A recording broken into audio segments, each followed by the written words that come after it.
जय श्री कृष्णा। कृष्ण जी कहते हैं, जो व्यक्ति अपने आहार, व्यवहार, कार्यों, सोने और जागने में संयमित रहता है, उसके लिए योग दुखों का नाश करने वाला बन जाता है। श्रीमद् भगवत गीता में कृष्ण जी के अनमोल उपदेश आज आप सबके साथ शेयर कर रही हूँ। हर वीडियो अलग है, इसलिए सुनिएगा जरूर, अंत तक जरूर बने रहिएगा। कृष्ण कहते हैं, अहंकार में डूबे इंसान को ना तो खुद की गलतियां दिखाई देती है और ना दूसरों की अच्छी बातें। जब आदमी अहंकार में रहता है तो उसे आप कुछ भी कहिए, कितना भी समझा लीजिए, वो नहीं समझेंगे। आपकी बात वो मान ही नहीं सकते हैं। तभी तो विनाश होती है। जब आदमी समय रहते संभल जाए, समझ जाए, तो फिर विनाश कहाँ से होगा? विनाश कभी नहीं होगा। लेकिन जब आदमी को अहंकार सर पे चढ़ जाता है, आप किसी भी रास्ते पर कोई गलत काम कर रहे हो, धन की अहंकार हो, सुंदरता की हो, कुछ भी हो, जब वो अहंकार आ जाता है तो आप कितना भी उसे समझाइए, वो समझता नहीं है। तभी तो कहते हैं, नाशे काल विनाशे बुद्धि। जब नाश आता है तो बुद्धि विपरीत हो जाती है और उसका अंत बहुत बुरा होता है। जो हुआ, कृष्ण कहते हैं, जो अच्छा लगे उसे ग्रहण करो और जो बुरा लगे उसका त्याग करो। फिर चाहे वो विचार हो, कर्म हो या इंसान हो, जो अच्छा नहीं है उससे दूर हो जाओ। कोई विचार अच्छा लगे तो उसे ग्रहण करो। और अगर कोई मनुष्य हो, विचार हो, कर्म हो, अगर बुरा लगे तो उसे त्याग करो। गीता उपदेश में ये कृष्ण जी कहते हैं।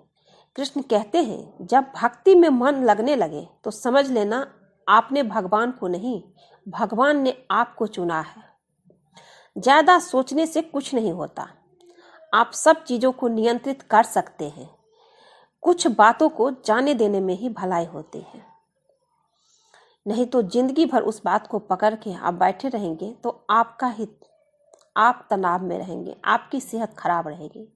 इसलिए कुछ बातों के पर अगर आपके साथ कोई बुरा किया है तो कुछ बातों को छोड़ दीजिए, भगवान पे छोड़ दीजिए।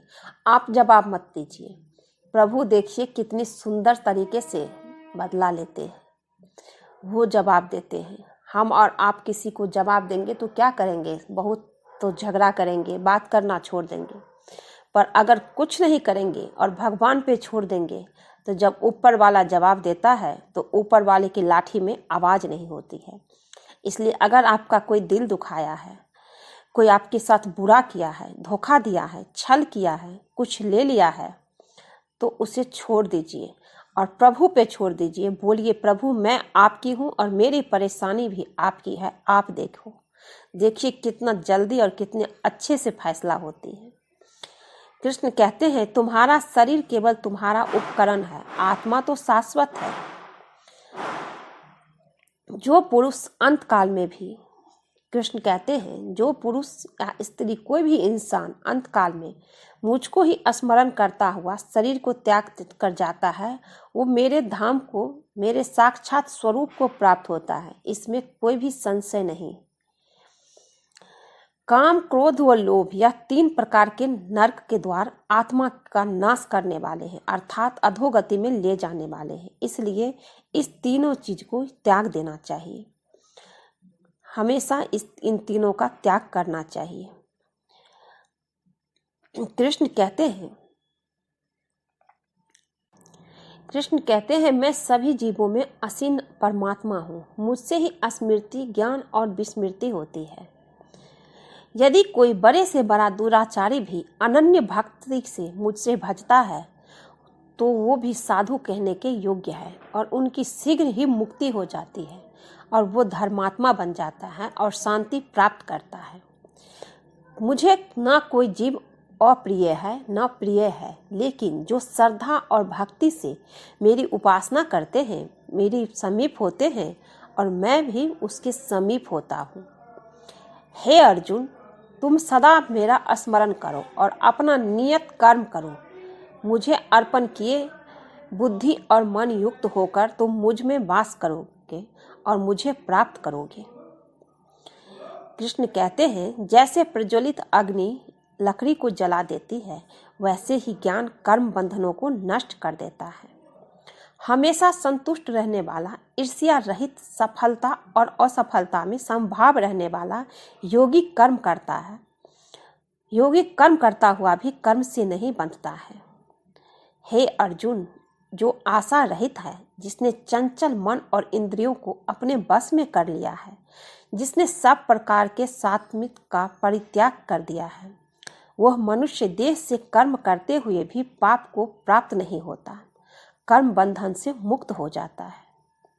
जो भक्त जिस किसी मनोकामना से अर्थ देवताओं की पूजा करते हैं, मैं उनकी मनोकामना पूर्ण कर देता हूँ और उनकी श्रद्धा को उसी देवता में स्थित करता हूँ, ताकि वो उसी देवता की पूजा कर सके। ऐसे लोग मुझे प्राप्त कर देते हैं, क्योंकि जो भी लोग हैं जिस देवता की पूजा करते हैं, मैं उनको उसी देवता में विश्वास दृढ़ कर देता हूँ और उसकी मनोकामना पूरा करता हूँ, ताकि वो उस देवता की पूजा करें।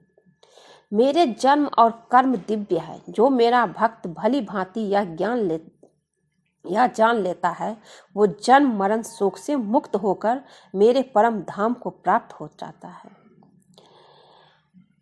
मन, बुद्धि और इंद्रियां काम के निवास स्थान है। यह काम इन्हें बस में कर मनुष्य को ज्ञान को ढक देता है और मनुष्य भटक जाता है। जो मनुष्य बिना आलोचना किए श्रद्धा पूर्वक मेरे उपदेश का सदा पालन करते हैं, वे कर्मों के बंधन से मुक्त हो जाते हैं। अशांत मन को नियंत्रित करना कठिन है, लेकिन अभ्यास से इसे नियंत्रित और आत्मा के बस में किया जा सकता है। कोई कर्म का त्याग कर कर्म बंधन से मुक्त नहीं हो सकता, न ही कर्मों के त्याग से सिद्धि प्राप्त होती है। कोई भी मनुष्य क्षण के लिए भी बिना कर्म के नहीं रह सकता है। जो मनुष्य सभी कामनाओं को त्याग कर इच्छा, अहंकार, ममता से रहित होकर विचरण करता है, वही शांति प्राप्त करता है। जैसे तूफान तैरती नाव को लक्ष्य से दूर बहा ले जाता है, वैसे ही इंद्रिय सुख व्यक्ति को गलत मार्ग पर ले जाता है। जो तुम करते हो उसके फल को भगवान को अर्पण करो। ऐसे करने से तुम जीवन मुक्ति का आनंद अनुभव करोगे।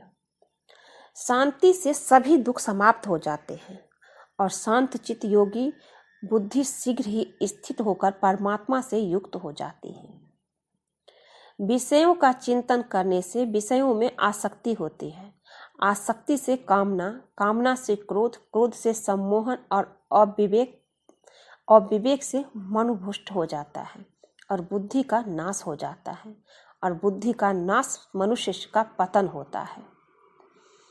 कृष्ण कहते हैं, हे कुंती पुत्र, संयम का प्रयत्न करते हुए ज्ञानी का मन भी इंद्रियां बलपूर्वक हर लेती है। इसकी इंद्रियां बस में होती है, उसकी बुद्धि स्थिर होती है। जो मनुष्य जीवन आध्यात्मिक ज्ञान के चरणों के लिए दृढ़ संकल्प में स्थिर है, वो संकटों के आक्रमण को सहन कर सकते हैं। वे निश्चित ही आनंद और मुक्ति के योग्य हैं। जब तुम्हारी बुद्धि मोह रूपी दलदल को पार कर जाएगी, उस समय तुम शास्त्र से सुने हुए शून्य योग वस्तुओं से भी वैराग्य प्राप्त कर लोगे। कृष्ण कहते हैं, जब तुम्हारी बुद्धि मोह रूपी दलदल को पार कर जाएगी, उस समय तुम शास्त्र से सुने हुए और शून्य योग वस्तुओं से भी वैराग्य प्राप्त कर लोगे। केवल कर्म करना तुम्हारे पास है, कर्म का फल नहीं। इसलिए तुम फल की आसक्ति में ना फंसो और कर्म का त्याग भी ना करो। हे अर्जुन, तुम ज्ञानियों की तरह बात करते हो और जिनके लिए शोक करने का कारण नहीं, उनके लिए शोक करते हो। ज्ञानी व्यक्ति जीवित या मृत के लिए शोक नहीं करते, और ये तो तुम्हारा कोई भी नहीं है। किसको तुम अपना रिश्तेदार कहते हो, जो तुम द्रौपदी का चीरहरण किया? हे अर्जुन, विकट परिस्थितियों में कायरता को प्राप्त होना महापुरुषों के आचरण के विपरीत है। यह न स्वर्ग की प्राप्ति का साधन है और न ही इससे कीर्ति प्राप्त होगी। व्यक्ति जो चाहे बन सकता है, अगर वो निश्चित वस्तु का चिंतन लगातार करता हुआ है। कर्म उसे नहीं बांधता जिसने फल का परित्याग कर दिया है। जो मेरे दिव्य जन्म और कर्म को समझता है, वो शरीर त्यागने पर पुनर्जन्म नहीं लेता और मेरे परम धाम को प्राप्त हो जाता है। मेरा भक्त मुझे प्रिय है। भक्ति का अर्थ केवल पूजा अर्चना नहीं, मन, वचन और कर्म से मेरे प्रति समर्पण है। कृष्ण की ये बातें आप अपने जिंदगी में जरूर उतारिए। कृष्ण आज के वीडियो में यही है कि कभी किसी की जुर्म मत सहिए, अपने ऊपर किसी के साथ गलत करिए मत और किसी के का गलत सहिए मत, क्योंकि जुर्म सहना उतना ही बड़ा अपराध है जितना जुर्म करना है। इसलिए अगर आपके साथ कोई गलत किया है तो उसका विरोध करना भी सीखना चाहिए, ताकि वो आपके साथ गलत ना करे। अर्जुन को कृष्ण यही बोलते हैं कि किसके लिए रोते हो, कौन है तुम्हारा। अगर कोई अपना तेरा होता तो द्रौपदी का वस्त्र हरण होने देता, क्योंकि वहां बात द्रौपदी की थी, बारात द्रौपदी की इज्जत की थी, मान सम्मान की थी। कोई अपना होता तो नहीं होने देता। हमारे साथ भी आसपास ऐसे ही लोग हैं जो सिर्फ कहते हैं हम अपने हैं, पर जरूरत पड़ने पर कोई अपना नहीं होता है, कोई खड़े नहीं होते हैं। इसलिए अपने और पराये को समझिए। अपना कहने से सिर्फ अपना कोई नहीं होता है, और अपने लिए बोलना सीखना चाहिए। अपने साथ जुर्म मत होने देना चाहिए, चाहे रिश्ता कोई भी हो। जुर्म करना जैसे गुनाह है, वैसे ही जुर्म सहना भी गुनाह है। कृष्ण कह रहे हैं कि अपनी आत्मसम्मान के लिए जियो। आत्मसम्मान से बढ़कर कुछ भी नहीं है। आत्मसम्मान के साथ कभी भी खिलवाड़ नहीं होने देना चाहिए। आज के लिए बस इतना ही दोस्तों। अगर ये वीडियो आप सबको पसंद आए तो चैनल को लाइक शेयर कीजिए, सब्सक्राइब कीजिए और अपनी ज़िंदगी जिए, खुल के जिए, अपने लिए जिए, अपनों के लिए जिए। जो अपना है, कहने को सिर्फ अपनों, जो अपना है उसके साथ मत रहिए। आज के लिए बस इतना ही। आप सब खुश रहिए। कृष्ण जी की कृपा आप सब पे बनी रहे। जय श्री कृष्ण।